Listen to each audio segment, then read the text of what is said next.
This is your source for local news in the Heartland. This is KTVO's Good Morning Heartland. And good morning. It is 6:24. How would you like to honor a military vet by sending them to Washington, D.C. to see all the memorials built in their honor? We have Mary Paulsell with the Central Missouri Honor Flight here with us this morning to give us some more details. How are you doing? Just fine. Good. Thank you very much. Great. Thanks for coming on. You came all the way from Columbia, so early morning for you. It is. It's a beautiful morning. And my husband drove up with me, and I told him, I said, you know, compared to what these men and women did for us, this is really nothing at all. It's our goal to find all the veterans we can. It's just part of what we do. Okay. So in a nutshell, what is the Honor Flight about? What kind of experience do these vets get when they go? Honor Flight is actually a national organization, and we formed our hub in Columbia to serve Central Missouri, which is basically right down the middle of the state from Iowa to Arkansas, in January 2009. And we will take our 20th flight this coming Tuesday, September 4th. What this is about is really a day of celebration and honor for these men and women who nearly 70 years ago now went off, left their homes, left the Midwest, kissed mom goodbye, and boarded a troop ship and went overseas to the Pacific or to the European theater to save the world. And so what we do is take them for a day to Washington.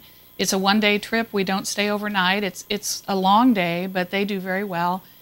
We visit all of the memorials, World War II, Korea, Vietnam. We go to Arlington National Cemetery for the changing of the guard. We go to the Marine Corps Memorial, the Iwo Jima, very famous memorial. There's a new Air Force Memorial up above the Pentagon. We visit that. If we have female veterans on board, we stop at the Women in Military Service Memorial, which is a real thrill for them. And as time allows, we visit other places like Fort Myers and other memorials in the area. For many of our veterans, this is the first time to Washington. Believe it or not, for many of them, it's the first time they've ever flown. Oh, wow. And so it's a really remarkable day for them. And the goal of the program is to give Mid-Missouri an opportunity to say thank you. We are primarily focused on World War II veterans at this time, but we are taking some Korean-era vets as we have space on the flights. And then we will move on to hopefully take as many Korea vets as we can, and then the men and women who served us in Vietnam. All right. And how many military vets do you take on each flight when you go? Next Tuesday we will have 68 great Americans on board. Our flights are about 110 people each time, 60 to 70 veterans, and then the balance are medical staff, guardians. Sometimes younger veterans go as guardians as well.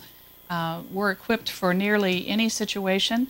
The only way we won't take a veteran with us is if a doctor says they absolutely cannot make the trip. That's only happened 3 or 4 times. We will go over 1,200 veterans that we've flown with this next flight. So we can handle anything. We take 40 wheelchairs with us. Our heroes don't have to walk a single step if they don't want to. It's our honor to care for them and give them a day that we hope they'll always remember. Fantastic. And there's an application that you need to fill out, correct? There is. Okay. Application is a bit of a misnomer because, as I said, we never turn anyone away. But those are online at centralmissourihonorflight.com. Okay. It's a very simple 3-page application. There's an address to which you should send it. Okay. And we'll be in touch then and see if we can get that great American on an upcoming flight. All right, perfect. And of course, we'll post all the information on our website at heartlandconnection.com later this morning. Make sure you just click on the neighborhood tab and select the new GMH tab right at the top. Thank you so much for coming on our show this morning. It's my pleasure. Thank you. And we're going to go.